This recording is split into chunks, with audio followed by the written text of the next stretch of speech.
Right, what is going on everyone? Welcome back to the channel. So today's an exciting one for me because I've been waiting for ages for this. So we've got this Nissan GTR that Paul's brought down for us to take a little drive in. But guys, before we do that, don't forget to hit that like button, hit that subscribe button, and let's go have a drive.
Right, so we're in the car with Paul.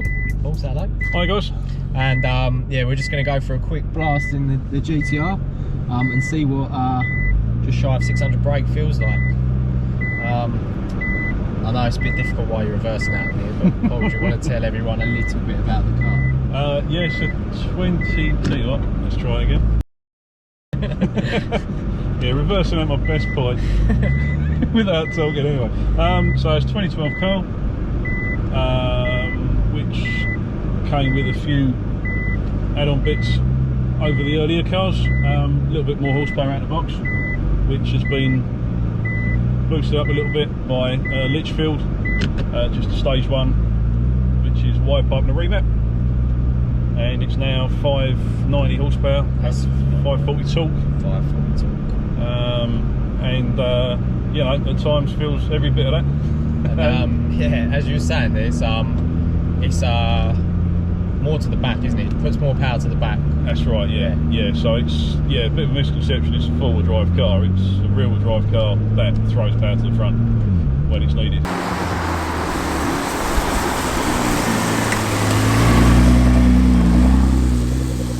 So yeah, had the car a couple of years. Enjoying it all the time, every time I go out in it. Yeah.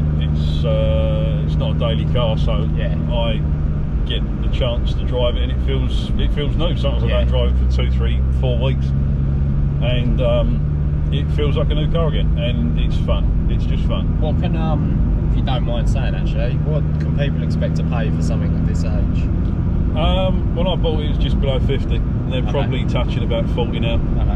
Good examples. There's a lot of out there. That's what people don't realise about these. Yeah. And it disappointed the hell out of me when I was buying mine. I saw a lot of not good enough cars. Yeah. And if you're paying that sort of money, that's what couldn't get into my head. It was like, why are these crap? Why are the tyres knackered? Why are the brakes knackered? Blah, blah, blah. Because they cost so much fucking money to change. Everyone does the same thing. But there you go. Maintenance cost. Yeah. So it's a bit of consumer advice there. So you're going to buy a GTR and think you've got enough money. You probably haven't got enough money. I think you need a little bit of a little piggy bank behind it. Yeah.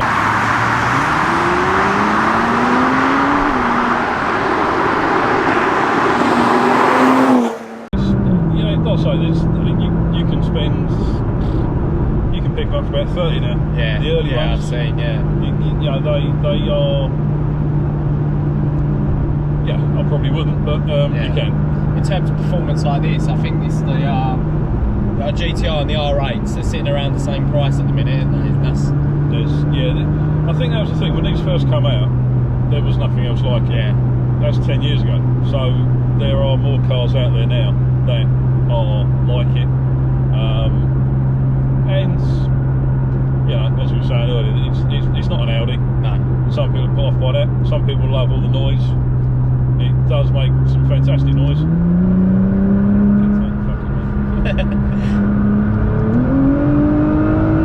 Jesus Christ. Speed is unreal.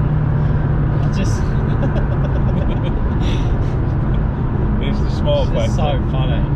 I don't know, why does it do that to us petrol heads? Why do we feel the need to just turn into 5-year-olds? Yep, just grin.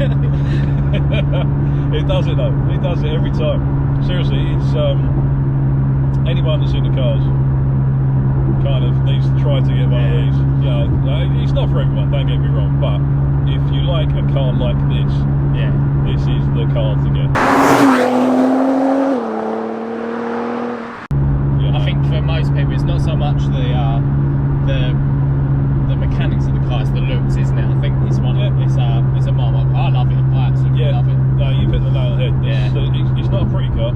I'll never ever say it's a pretty car, but it's an angry looking car, which I like.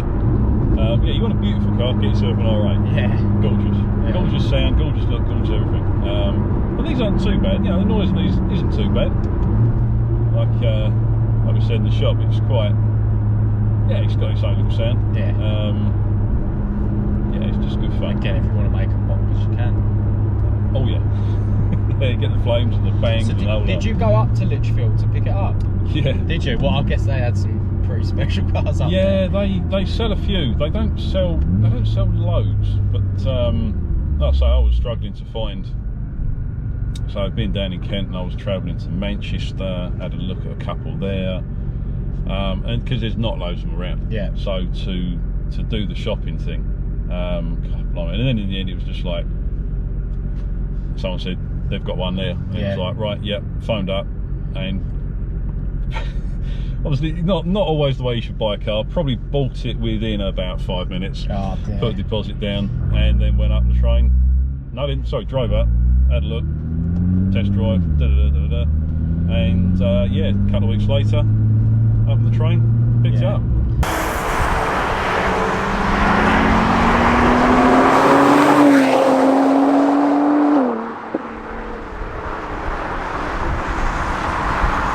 Most people fill the wide pipe, even if they don't map it. Just to get a little bit of noise, a little bit of volume. Pickup is unreal. Sounds great.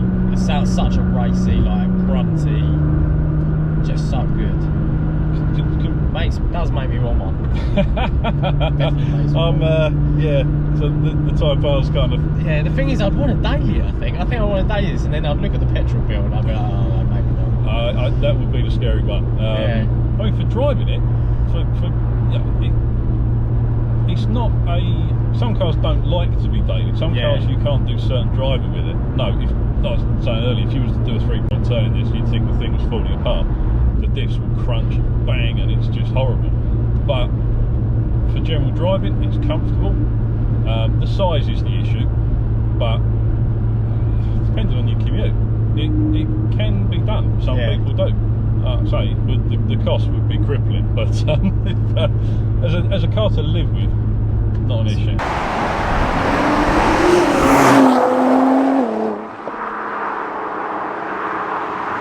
So down here you can control suspension. So that's gearbox, suspension, traction control. Ah, okay, cool. Yeah. So off, comfort, and save. Not sure. I think you said not sure what the save does. Not totally sure. It improves your miles per gallon by an amount that doesn't matter. Okay. Yeah, exactly.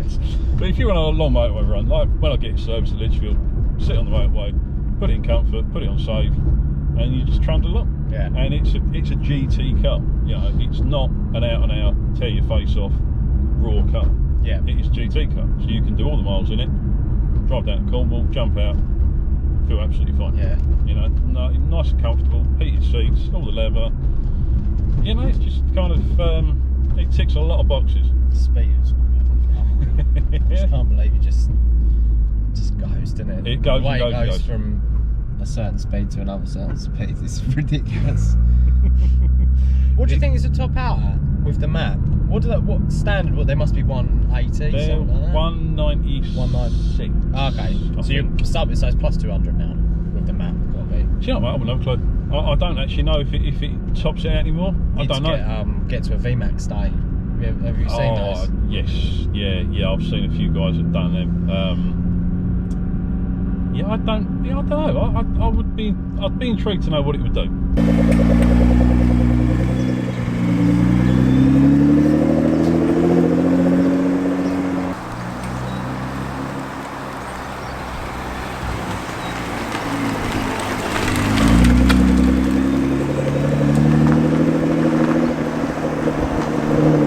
Nice one, Paul. Cheers for taking us out in the car. I thoroughly enjoyed it, and I definitely wasn't disappointed.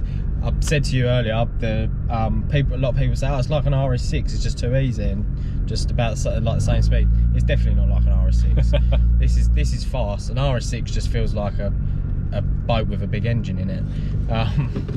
Yeah, awesome. Different car. Yeah, thanks very much. No worries, Cheers, buddy. No worries. Thanks a lot, guys. There's news about the North Coast 500 trip, so don't go on the website and try and book on there anymore, and we will catch you on the next video.